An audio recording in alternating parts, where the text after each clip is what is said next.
পাত্র একটি আবৃত্তি পাঠ করে শোনাবেন। আজ আমার নিবেদনে কবি অংশুমান করেন লেখা কবিতা উত্তরাধিকার। 22শে শ্রাবণের উপর আমার ভীষণ রাগ হয় না, এটি আপনার মৃত্যুদিন বলে নয়। মৃত্যুর উচ্চতা যদি হয় 6 ফুট 2, আপনার উচ্চতা 7 ফুট। আপনি মৃত্যুর চেয়ে বড়। আজ ঘোরের শিউলি ফুলের মতো আপনি নবীন, নবীন কিশোরের ফুসফুসের মতো আপনি তাজা, দিন বদলের স্বপ্নের মতো জ্যান্ত। মন খারাপের সঙ্গে লড়াই করতে করতে আজ মধ্য 40। আজ এ প্রভাতে রবির কর আবৃত্তি করতে করতে মনে করে সে তরুণ।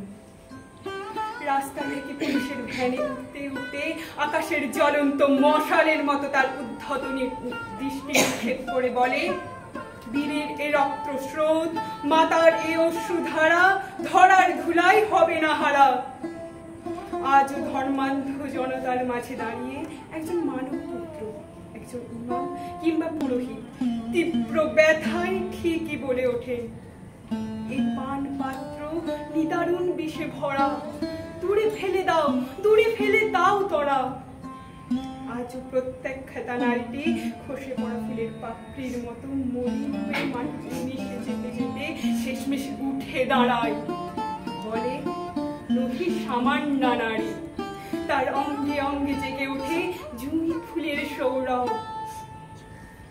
মৃত্যুর উচ্চতা যদি হয় 6 ফুট 2, আপনার উচ্চতা 7 দিন। আপনি আছেন একটা জাতির নিঃশ্বাস আর প্রশ্বাস হয়ে, মৃত্যুর 82 বছর পরেও আপনি রয়েছেন। পৃথিবী থাকলে 1000 বছর পরেও থাকতেন। তবুও 22শে শ্রাবণের উপর আমার ভীষণ রাগ হয়। কি তীব্রভাবে এই একটা দিন মনে করায় আপনার প্রয়াণের সঙ্গে সঙ্গেই আমরা হারিয়ে ফেলেছি আমাদের সেই দীঘল মানুষটিকে। এই একটা দিন আমাদের মনে করায় আপনার গান আছে, কবিতা আছে, ছবি আছে, গল্প আছে, উপন্যাস আছে, প্রতিষ্ঠান আছে, আশ্রয় আছে, অথচ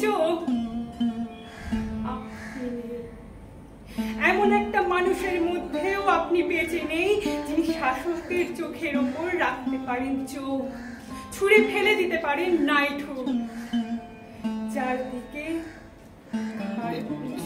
তাকাতে হয়।